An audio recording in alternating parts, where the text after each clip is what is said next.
Harry has always been known as a bit of a dummy. A bit? Just a bit? All right. Well, just a bit. Not just a bit. Yeah! Watch this carefully. Breaking today, Prince Harry's astonishing threat to his own wife in a podcast with Hasan Minhaj. Come on, y'all. Prince Harry on Hasan Minhaj's podcast, casual setting, friendly conversation. He leans forward, suddenly serious. Social media is taking young boys and men into dark places, he says with conviction. Noble message, right? Except for one problem. At that exact moment, literally the same week, Meghan Markle is quietly relaunching her Instagram empire. New brand, new aesthetic, new influencer deals reportedly in the works. Body language experts noted Harry's rehearsed cadence, the scripted pauses, the way he touched his ear when he said it. Classic sign of discomfort, of repeating memorized lines. Hasan just smiled, asked follow-up questions, and watched the contradictions pile up in real time. This wasn't Harry speaking from the heart. This was Harry reading from Meghan's PR script, while she did the exact opposite behind the scenes. He was also mocked on comedian Hasan Minhaj's show about his memoir and life in the US. Come on, y'all. This is the story of how Prince Harry walked into a podcast to defend Meghan's brand, accidentally exposed their massive hypocrisy about social media, and got absolutely destroyed by a comedian who barely had to try. What do your kids think you do? That's a good question. What do they think that I do? What do they think Dad does? They know that we help other people. What's up, GossipSlice fam? And if you think Meghan Markle actually believes social media is dangerous, I've got an Instagram brand deal to sell you. Prince Harry just sat down with Hasan Minhaj for what was supposed to be a friendly chat. Instead, it turned into an accidental confession of the biggest hypocrisy in the Sussex playbook. I don't understand what is going through your head, Harry. I don't understand what the script is. I am so confused. But here's what nobody's talking about. While Harry was on that podcast warning America about social media dangers, Meghan was in meetings finalizing her Instagram comeback. New account, new content strategy, new influencer partnerships reportedly worth millions. Smash that like button, because what I'm about to expose is a pattern of saying one thing and doing another that's so blatant, even their own fans are starting to ask questions. And if you don't subscribe before this video ends, you'll miss the moment Harry's own words trapped him in a lie he couldn't escape. This gets messy. Trust me, let's break it down. Here's how this disaster started. The Duke is on another planet. Sources say before Harry stepped into that podcast studio, he and Meghan's PR team allegedly went over talking points extensively. The mission was clear: warn about social media dangers, sound relatable with American culture references, subtly shade William and Catherine, and defend their quiet life narrative. Body language experts noted his constant ear-touching throughout the interview. Dr. Lillian Glass, a communication expert, has stated that ear-touching often indicates someone is recalling memorized information rather than speaking authentically. When Hasan asked about his royal clothing allowance, Harry mentioned shopping at TK Maxx, a very Meghan move. She's been pushing the "we're just like you" narrative for years, despite living in a $14 million Montecito mansion. When asked about American citizenship, Harry gave a politician's non-answer. There are no plans at this point, which literally means that Meghan hasn't decided how those polls yet. One media analyst tweeted, "Harry sounds like he's giving a deposition, not having a conversation." This is a huge PR fail on Harry's team, and he looked silly. The guest made fun of him, and was given this big opportunity. So if I were Harry and Meghan's publicist, I would probably be looking for another job. This wasn't spontaneous. This was calculated, and Meghan was the calculator who stayed off camera. And it gets so much worse. Now, here's where the whole charade falls apart. Harry sits across from Hasan, warning America about the dangers of social media. It's taking young boys into dark places, he says solemnly. Powerful message, concerned father, responsible celebrity. Except, multiple sources report that Meghan Markle is literally preparing her grand return to Instagram at this exact moment. Not just a personal account, an entire brand empire. Harry's podcast aired the same week multiple outlets reported Meghan's Instagram plans. New aesthetic, new content calendar, reportedly meeting with major brands for sponsored partnerships. Let that sink in. Harry's on a podcast saying social media destroys mental health. Meghan's in strategy meetings planning how to monetize those same platforms. The internet immediately connected the dots. One viral tweet said, "Harry warning about Instagram while Meghan chooses her filter is peak Sussex." Another wrote, "So social media is dangerous, unless there's money in it?" Got it, one media strategist broke it down. This is classic PR misdirection. Harry warns about social media to make Meghan's return look brave and necessary for her brand. Translation? They're trying to have it both ways. Position themselves as socially conscious while cashing in on the platforms they claim are harmful. Body language during Harry's social media rant told the story. Experts noted his increased blinking rate, defensive hand gestures, and the way he kept glancing away from Hasan. And Hasan? His face said everything. That controlled smirk. The pause before his next question. He wasn't buying it, and neither was his audience. Here's where it gets really telling. But that didn't stop Harry making his feelings very clear about the fake Duchess continuing to post Archie and Lily on Instagram. Then Harry made it worse by bringing up William. Nobody asked about the Prince of Wales. The topic was kids and technology, but Harry couldn't help himself. William recently told reporters his children won't be getting smartphones anytime soon. "We're very strict about screen time in our household. Responsible parenting from a father trying to protect his kids from exactly what Harry was just warning about." But Harry had to disagree.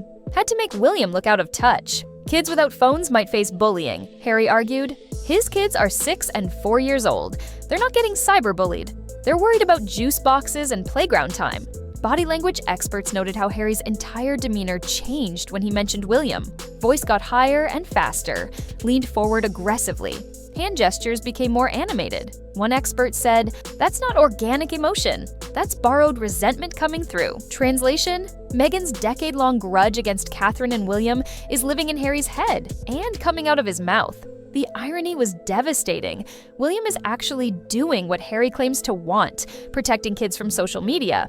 But because it's William, Harry has to oppose it. Even the audience seemed to sense it. The energy in the room shifted. People weren't laughing anymore. They were cringing. One comment summed it up. Harry just contradicted his own social media warning to shade his brother. That's not parenting advice. That's sibling rivalry with a trust fund. And this is where things got uncomfortable. Then came the question that shattered the illusion completely. Hasan asked something simple. "What do your kids think you do for a living?" Harry froze. You could see the panic flash across his face. The smile tightened. His hand went to his ear. That telltale, self-soothing gesture again. After what felt like an eternity, he stammered, They know I help other people." The audience laughed. Hard, because that's not an answer. That's what you say when you don't have a job. What does Harry actually do all day? Podcasts where he repeats talking points, Zoom calls for mental health awareness, photo ops at carefully selected events, speeches about problems he doesn't solve. One body language expert noted his eyes darted to the left. Accessing memory, not emotion, he was searching for what he was supposed to say, not speaking his truth, because Meghan's brand is intentionally vague. Creating impact, spreading awareness, helping communities. These are PR buzzwords designed to sound important while meaning nothing. Even Hasan gave him a chance to recover.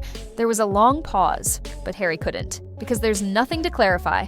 Meghan's brand is hollow, and Harry's just the mascot stumbling through interviews hoping no one notices. Think about that for a second. But wait, trying desperately to seem relatable, Harry started listing his American habits. Applebee's breadsticks with ranch dressing, Tesla Cybertruck, surfing. His fear of showing his chicken legs in shorts. It was painful to watch, because none of it sounded genuine. It sounded coached. This is Meghan's California transformation project in action. She moved Harry across the world, dressed him in Californian casual wear, made him adopt American culture. But instead of seeming authentic, he came off as a man wearing a costume in someone else's life.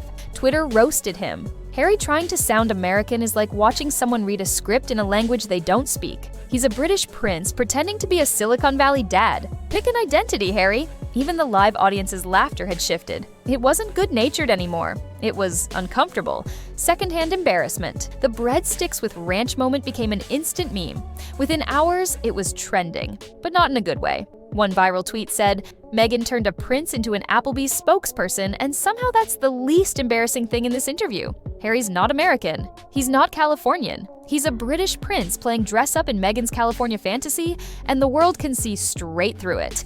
And it gets even messier. Here's what made this interview absolutely devastating. Hasan Minhaj didn't destroy Harry. He didn't have to. He just asked honest, simple questions and let Harry destroy himself. Every rehearsed answer that contradicted reality, every vague deflection about his work, every borrowed talking point from Meghan's PR playbook, it all came tumbling out. Body language experts had a field day. Constant ear-touching indicates memorized responses, not authentic conversation. The fake laughs show discomfort with his own words. Defensive posture when discussing William reveals unresolved resentment, likely not his own. And the audience, they weren't fooled. You could feel the room's energy shift from friendly to skeptical to uncomfortable as the interview progressed. The real roast wasn't of Harry personally, it was of Meghan's entire operation. Because when your spokesperson can't defend your brand without exposing massive contradictions, what does that say about the brand itself? Social media exploded. Meghan sent Harry to do PR and he accidentally exposed their whole scam. This is what happens when you script someone who can't improvise. Even royal commentators couldn't ignore this one. You can't warn about social media dangers while building a business around social media. The public isn't stupid. Let that sink in. So here's what really happened. Meghan Markle needed cover for her Instagram comeback.